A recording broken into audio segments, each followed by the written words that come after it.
Europe, November 1917. The situation in Europe is boiled down to sadness.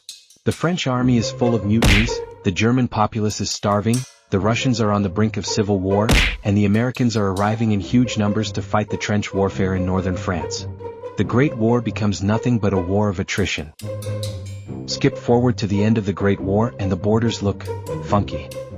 Poland isn't landlocked, Germany is forced to demilitarize the Rhineland, and Ireland exists. But there's another problem.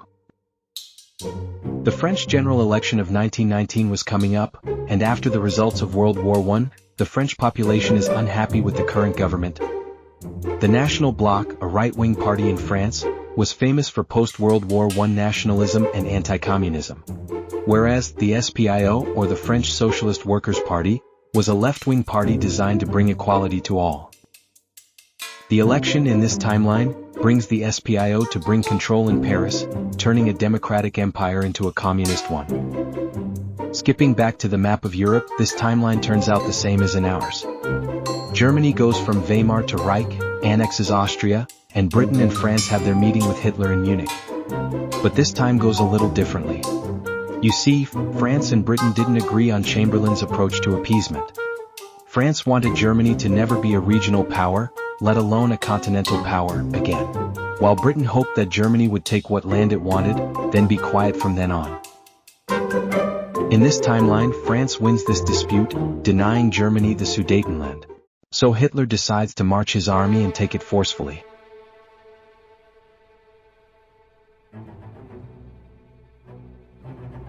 German armies are marched up to the border of Czechoslovakia.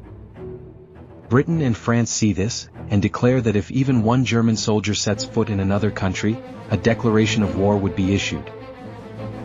Germany thinks that the Allies are bluffing, believing that there was no way that they would risk another global war. Instead, the Allies double down, sending aid to Czechoslovakia and stationing troops along the Franco-German border. Hitler responds by ordering his armies to begin preparations for an invasion into Czechoslovakia, and stationing divisions deep in the Rhineland.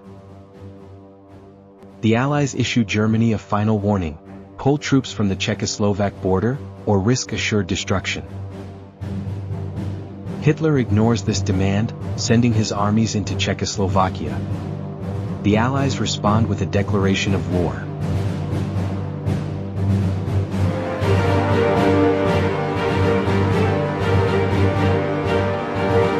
Hitler, with divided troops and a dual-front war, requests an armistice.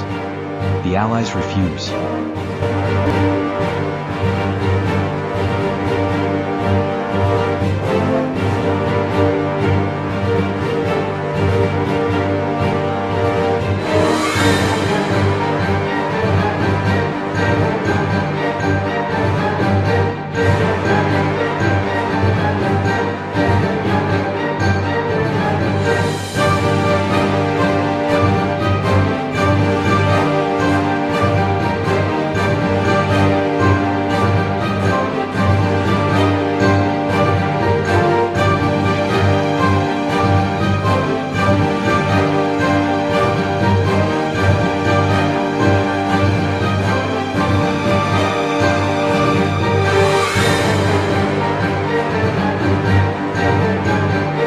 On the morning of October 2nd, Germany officially surrendered to the Allies.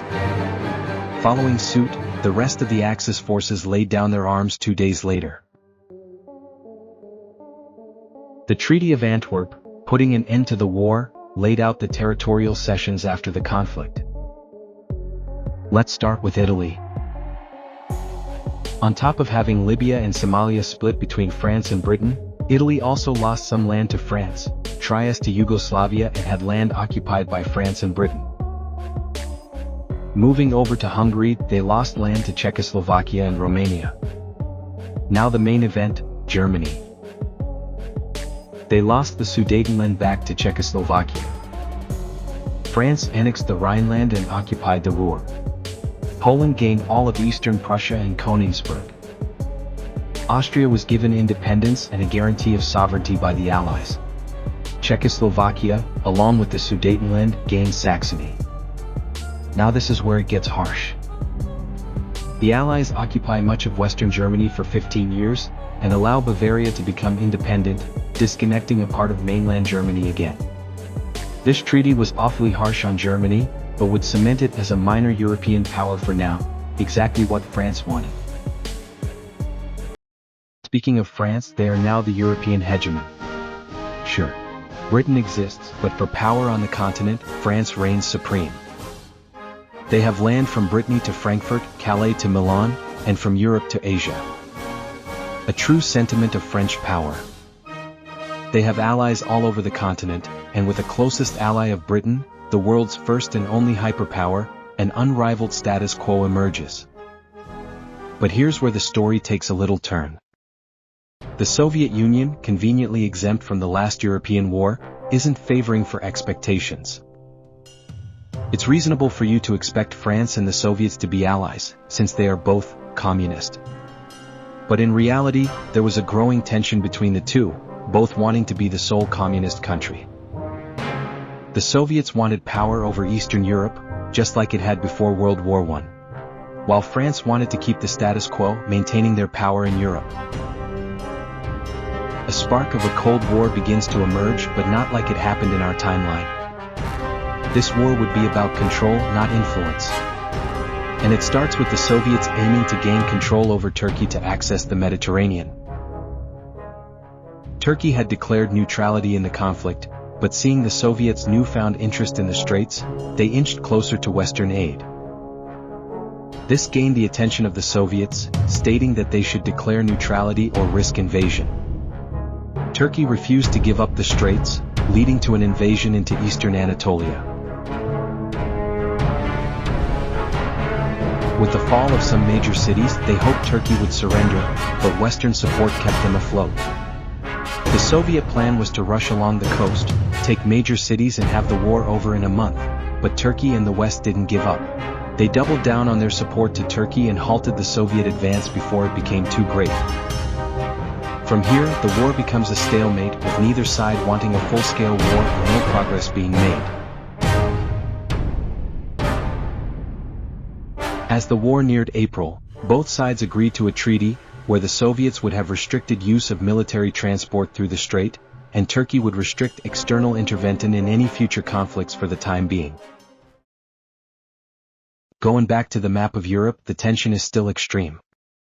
But now we have to look at another player on the continent. Germany. After the Allied partition in 1940, German people weren't happy with Hitler, so they ousted and assassinated him. But this led to a conundrum whether Germany should align itself with the West or the East. Germany was caught between the two, and had to choose between a long-standing rivalry or countries which tore them apart.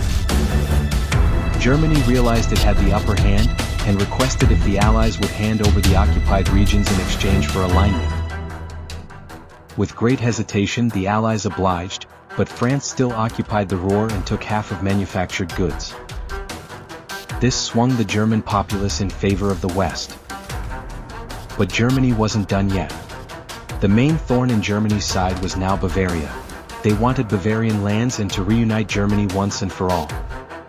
In 1951, Germany asked the Bavarian government for reunification, but Bavaria refused. At the turn of 1952, Germany decided to take it forcefully, without Western consultation.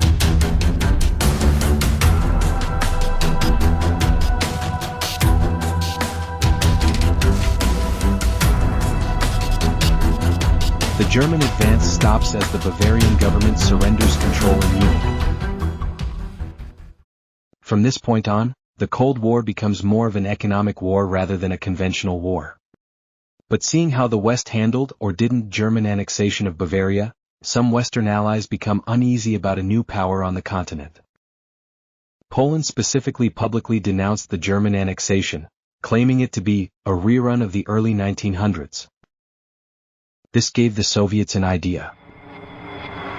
Since Poland had declared neutrality now, the Soviets believed that the West wouldn't involve themselves at all in Polish affairs. The Soviets thought that they could blitz to Warsaw and set up a new Polish state, aligned with the East. The Soviets attempted to rush to Warsaw, Vilnius, and Lviv in 3 army groups, and force a Polish surrender. Then they would set up their new proxy government, take coastal cities and blitz to Krakow and Poznan.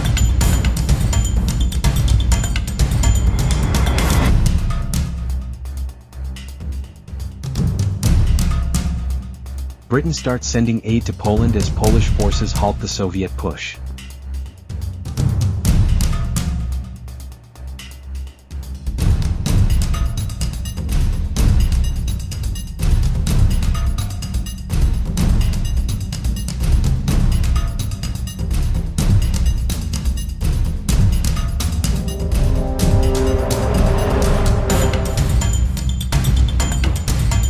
On the morning of November 12th, an armistice is signed, ending the fighting.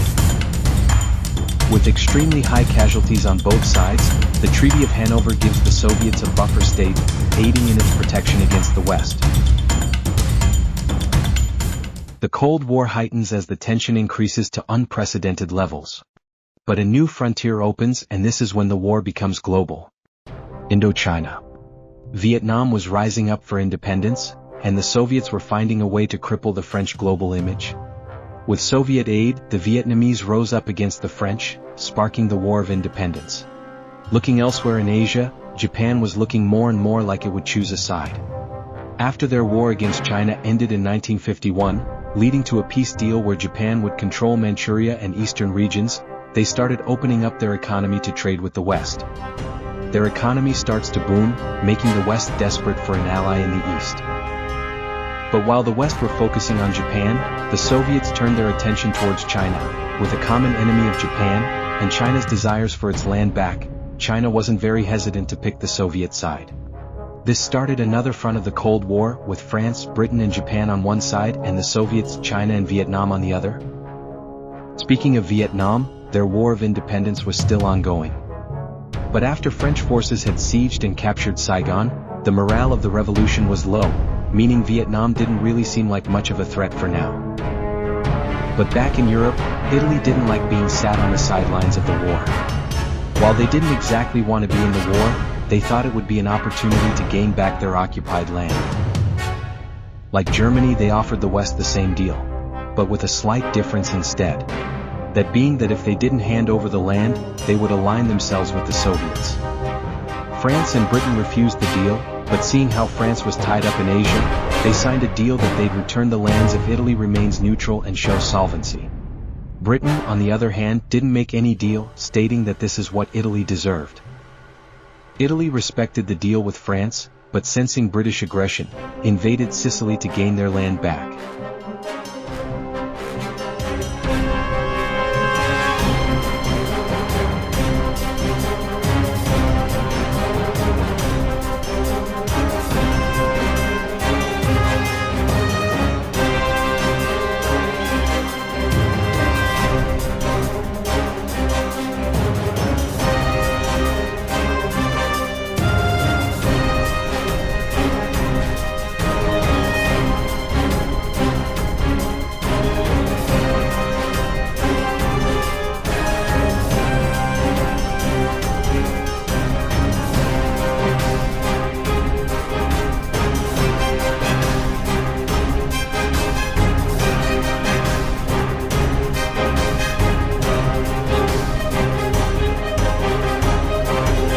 British troops started to land on Italian soil, their soldiers put down their arms and Italy surrendered.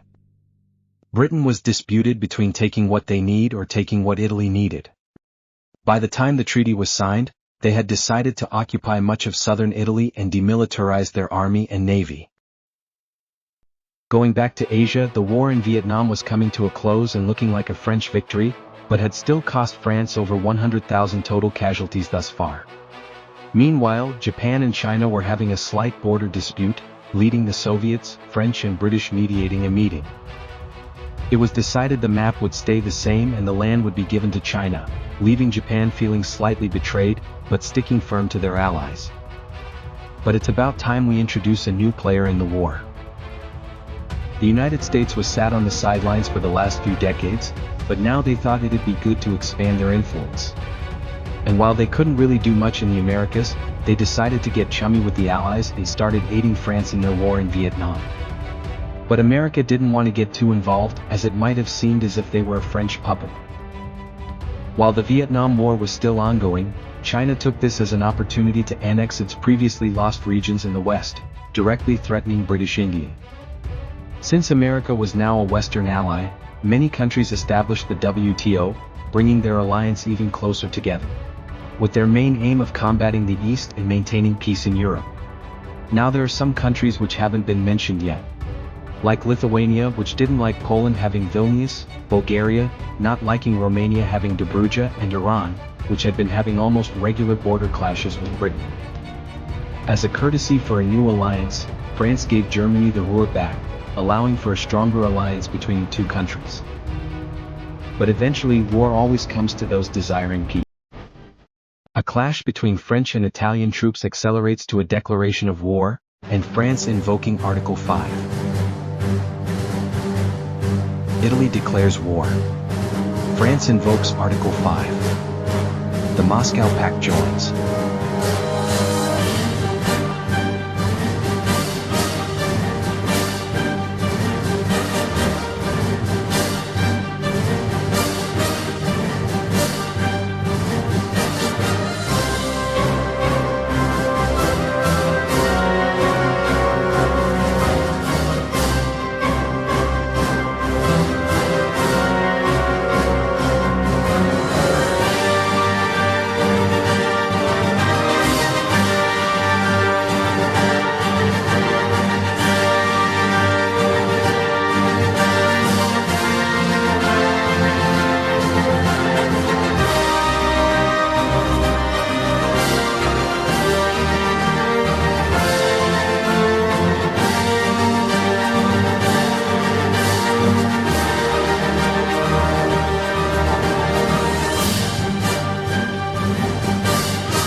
Just like that, the war is over.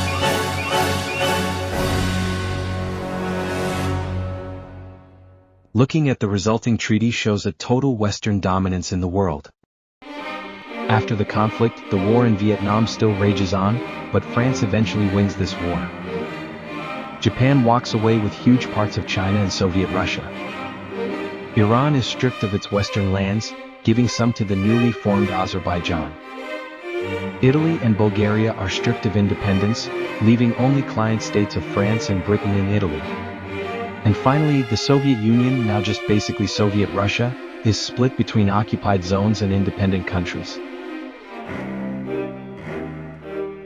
They lost eastern lands to Japan's Manchu Kola to Finland, Ukraine, Belarus, Armenia to Turkey, Azerbaijan, Georgia, and had borderlands occupied by the WTO. These losses for Russia would probably lead to another civil war, but that's neither here nor there. Back to the main topic of this video, France. Being badly hurt by the World War, France and Belgium entered into a personal union, with proportionally shared power. Meanwhile, France also gained lands in Italy, and expanded their territory to the Rhine River, giving them 360 degrees of geographical defense. But with the communist government becoming unpopular, and with the French history of a need for revolution, one was destined to take place. But this is where this scenario ends. I hope you've enjoyed this video, as I plan on making longer videos with more in-depth scenarios. I'm not used to making this long of videos, and I wasn't prepared for how long this would take me, so I wish to see this do well. I plan on the next videos being of better quality, so I hope you enjoy. Again,